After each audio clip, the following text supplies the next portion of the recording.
Hello दोस्तों, सबको नमस्कार और सब बढ़िया ज़बरदस्त। जब तक तोड़ेंगे नहीं, जब तक छोड़ेंगे नहीं। ये हिंदी प्रैक्टिस सेट है। हिंदी में ये पहला क्वेश्चन है। स्क्रीन पर आते हुए पहला क्वेश्चन, रीना स्कूल गई होगी, इस वाक्य में भूतकाल का कौन सा भाग है? तो ए नंबर सही हो जाएगा। संदिग्ध भूत है कि सामान्य भूत है कि पूर्ण भूत है कि अपूर्ण भूत है? बच्चों, इसका आंसर क्या हो जाएगा? इसका आंसर क्या हो जाएगा कि कौन सा नंबर सही हो जाएगा, कौन सा ऑप्शन में नंबर सही हो जाएगा? तो इसका आंसर हो जाएगा संदिग्ध भूत। क्यों ऐसा? समान भूत क्या हो जाता है? समान भूत किसको बोलते हैं? जो समान है। जैसे रीना गई, सीता गई, राम गया, ये समान भूतकाल हो जाता है। तो इसलिए ये नंबर गलत हो गया है। सी नंबर बात करते हैं। पूर्ण भूत किसको बोलते हैं? पूर्ण भूत किसको बोलते हैं? अगर बोल दिया जाता रीना स्कूल गई थी, रीना स्कूल गई थी, तो ये हो जाता है पूर्ण भूतकाल। रीना स्कूल गई थी और राम स्कूल गया था, श्याम स्कूल गया था, गया था, गई थी, गया था। तो जिसके लास्ट में गया था, गई थी, तो वो हो जाता है पूर्ण भूतकाल। अपूर्ण भूत की बात करते हैं, उदाहरण देकर समझाते हैं। अपूर्ण भूत क्या होता है? अपूर्ण भूतकाल क्या होता है? जो पूर्ण नहीं है, जो पूर्ण नहीं है उसको अपूर्ण बोलते हैं। जैसा कि हम अगर बोल दिया जाए कि सीता, बोल देती, इसी उदाहरण में समझाते हैं, रीना जा रही। रीना, अगर बोल दिया जाए कि रीना स्कूल जा रही, तो ये क्या हो जाएगा? जा रही थी, ये क्या हो जाएगा? ये हो जाएगा अपूर्ण भूत। दोबारा समझा दे जरा, समझाने की कोशिश कर रहा हूँ उदाहरण दे करके। मैं ये बता रहा हूँ कि जो अगर उदाहरण बता दिया जाए कि रीना स्कूल गई थी, गई थी, तब क्या हो जाएगा? अगर रीना स्कूल गई थी तो ये हो जाएगा पूर्ण।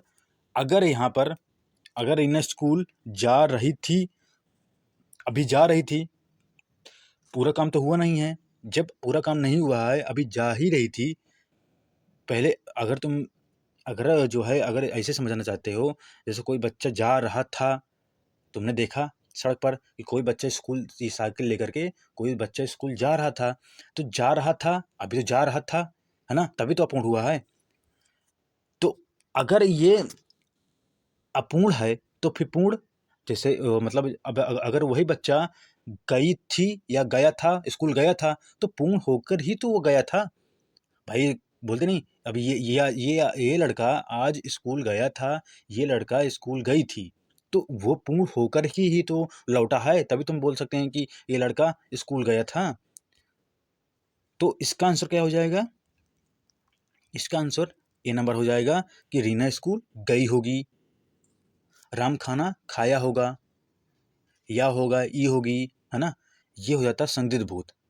संदिग्ध भूत हो जाता है। और समान तो पता बोल ही दिया, समान में क्या हो जाता है उदाहरण के लिए। तो अब एट बचा है, एक बचता हुआ आशन भूत। अच्छा, आशन भूत क्या होता है? आशन भूत होता है सीता गई है, राम गया है, रीना गई है, ये आसन भूत होता है। और एक बस बच रहा, क्योंकि जो भूतकाल में है, भूतकाल के 6 भेद होते हैं, तो 4 ये हो जाते हैं, एक आसन हो जाता है, आसन भूत हो जाता है, और एक हो जाता है संदिग्ध हेतु।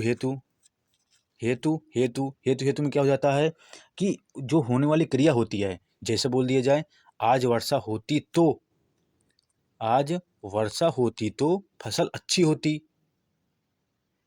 ये उदाहरण होता है कि आज फसल होती, अगर आज वर्षा होती तब, ये अलग एक उदाहरण मतलब अगर ऑप्शन में दे दिया जाएगा तो आपको समझ में आ जाएगा, क्वेश्चन बन के आएगा, तो आपको समझ में आएगा कि क्या बोला है।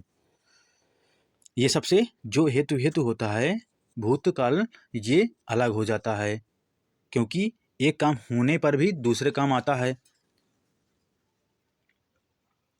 ना? तो जैसे आज वर्षा अगर होती तब फसल अच्छी होती, नहीं तो नहीं होती है। तो उसमें डिपेंड कर रहा है, अगर वर्षा अच्छी होती तब फसल अच्छी होगी। तो इसका आंसर क्या हो जाएगा? इसका आंसर हो जाएगा ए नंबर। ए नंबर सही है। अगला ऑप्शन, अगला क्वेश्चन देखते हुए कौन सा विकल्प थोड़ा का क्रिया विशेषण है? थोड़ा शब्द का जो थोड़ा है, इसका क्रिया विशेषण कौन सा है? क्रिया विशेषण ये अव्यय के पार्ट होते हैं। अव्यय के 4 भेद होते हैं। कौन कौन से? एक क्रिया विशेषण हो जाता है, और एक कौन सा हो जाता है? एक संबंध बोधक हो जाता है, और एक समुच्चय बोधक, और एक विस्मयादि बोधक।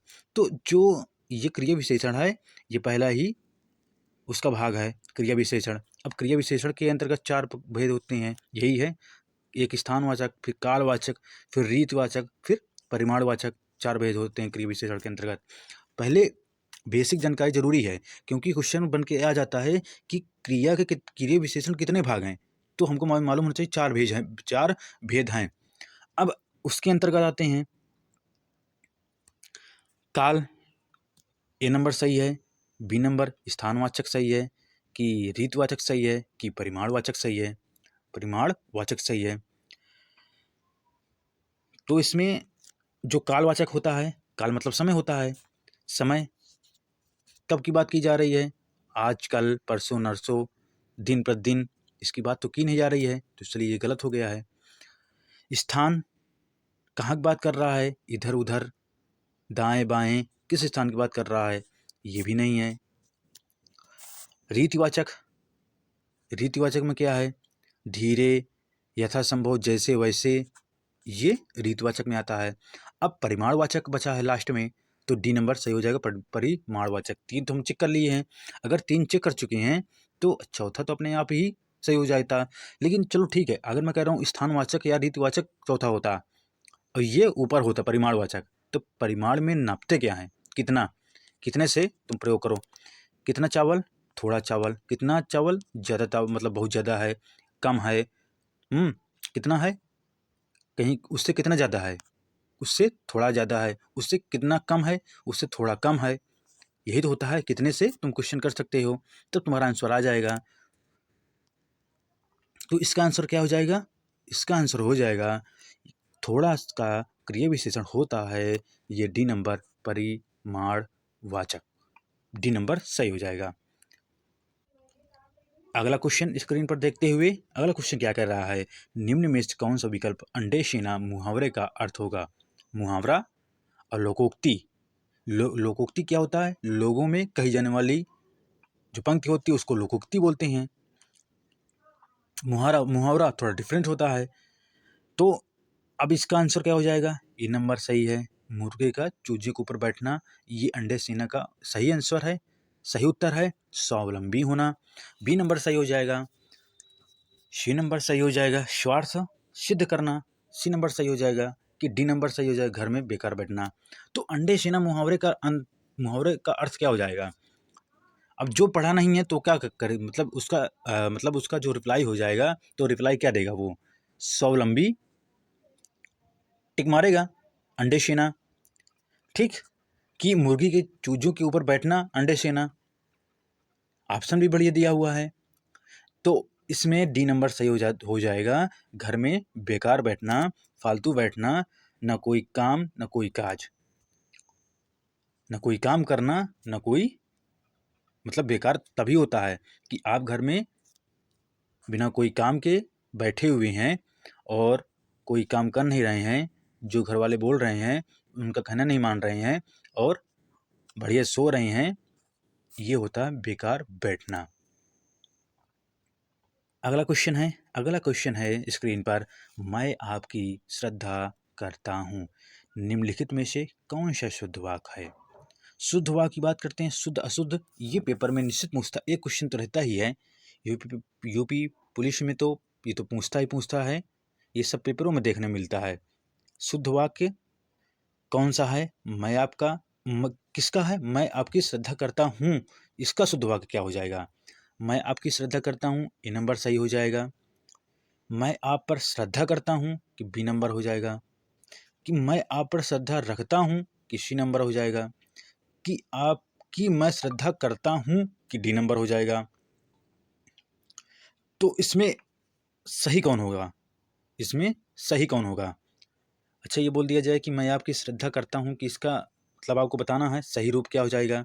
मैं आपका श्रद्धा करता हूँ, तो अभी आप सुने हैं, अगर मान लो इसको समझना है तो तुमको जो है दूसरे में क्या करना है, उसको संबंध थोड़ा जोड़ना है। जैसे हमने बोला कि मैं आपका श्रद्धा करता हूँ, ये मतलब बोलते हैं क्या, आपका श्रद्धा करता हूँ ना। मान लो किसी भगवान तुम श्रद्धा कर रहे हो तो उन पर कर रहे हो ना, पर तो आ ही रहा ना। मैं भगवान पर श्रद्धा करता हूँ, मैं उन पर श्रद्धा करता हूँ, तो इनका जो है आपका तो गलत हो जाएगा, बिल्कुल गलत हो जाएगा। हाँ, मैं आप पर श्रद्धा करता हूँ कि मैं आप पर श्रद्धा रखता हूँ, डी वाला नंबर भी गलत हो जाएगा। आपकी मैं श्रद्धा करो, आपकी नहीं होता है।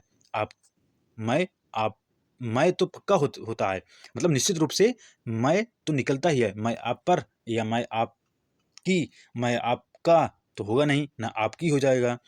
तो बचे कौन से? बी नंबर और सी नंबर। मैं आप पर श्रद्धा करता हूँ कि मैं आप पर श्रद्धा रखता हूँ। अच्छा, श्रद्धा करना क्या होता है और श्रद्धा रखना क्या हो जाता है? जैसे भगवान है, उन पर तो हम श्रद्धा रख रहे हैं ना, श्रद्धा कर तो रहे नहीं हैं हम कि श्रद्धा कर रहे हैं, रखना होता है ना। हम आप पर श्रद्धा रख रहे हैं, हम किसी की पूजा करते हैं, हम आप पर श्रद्धा रख रहे हैं। आप हमारे लिए भगवान हैं और हम आप पर, कोई आदमी हो या भगवान ही हो, तो रखना पड़ता है श्रद्धा को। मैं आप पर श्रद्धा रखता हूँ, ये सी नंबर सही हो जाएगा, सी नंबर इसका सही हो जाएगा। अगला क्वेश्चन है स्क्रीन पर, पीछे पीछे चलने वाला वाक्यांश के लिए एक शब्द निम्न में से कौन सा है? तो पीछे पीछे चलने वाला अनुचर हो जाता है, अनुगामी हो जाता है, बी नंबर सही है, कि ए नंबर सही है, कि अनुवर्ती सी नंबर सही हो जाएगा, कि अनुगमनी डी नंबर सही हो जाएगा। अनुगमनी और अनुवर्ती ये तो चलो ठीक है, गमन करने वाले, पीछे चल मतलब इसका अर्थ दूसरा होगा, अनुवर्ती इसका दूसरा अर्थ होगा। लेकिन इसमें जो कन्फ्यूजन हो जाएगा, अनुगामी और अनुचर। अनुचर मतलब होता है पीछे चलने वाला, ठीक है, अनुचर मतलब चलने वाला होता है, अनु मतलब पीछे चलने वाला होता है, और अनुगामी भी होता है। लेकिन अनुगामी मतलब होता है जो पीछे पीछे चल रहा है, किसी के पीछे पीछे चलता हुआ पता नहीं कहाँ पहुँच जाता है, वो पीछे पीछे चल रहा है, और ये केवल पीछे चल रहा है, ये कहीं भी छोड़ सकता है। इसका ये अंतर होगा, अनुचर और अनुगामी में यही अंतर होगा। अनुचर मतलब होता है पीछे चलने वाला, लेकिन पीछे पीछे चलने वाला अनुगामी सही है, इसका आंसर बी नंबर सही है। लास्ट क्वेश्चन है, इसका आंसर क्या होगा? शुद्ध वर्तनी वाला शब्द कौन सा है? ईर्ष्या हो जाएगा, ए नंबर सही है, कि ईर्ष्या हो जाएगा, कि ईर्ष्या हो जाएगा, कि ईर्ष्या हो जाएगा। तो बोलने में तो सही नहीं होगा, स्पष्ट नहीं सुनाई देगा, लेकिन अगर ऑप्शन देखोगे तो आपको समझ में आ जाएगा कि ईर्ष्या नहीं होता, ईर्ष्या होता है। कहीं वो ईर्ष्या बहुत करता है, ईर्ष्या, वो ईर्ष्या बहुत करता है, वो कहीं मुझसे ईर्ष्या बहुत कर रहा है। तो ईर्ष्या तो होगा नहीं, बिल्कुल नहीं होगा। ईर्ष्या ये भी गलत है, ईर्ष्या ये भी नहीं होगा। बी नंबर आपका सही हो जाएगा, बी नंबर सही हो जाएगा। अच्छा चलिए ठीक है, बी नंबर सही हो गया है। मैं बोल रहा हूँ शुद्ध, ये अशुद्ध है और शुद्ध आपको लिखना है, बताना है। अच्छा, कन्नड़ क्या हो जाएगा? कन्नड़ का शुद्ध रूप क्या हो जाएगा?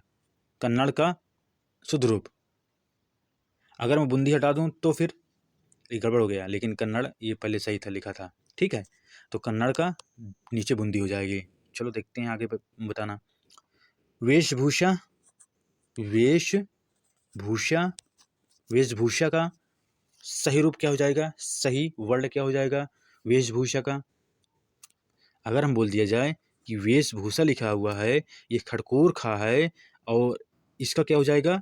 ये षटकारी समय चेंज हो जाएगा। जो वेशभूषा में ना, तो वेशभूषा में जो खड़कोर खा है वो षटकारी सा हो जाएगा।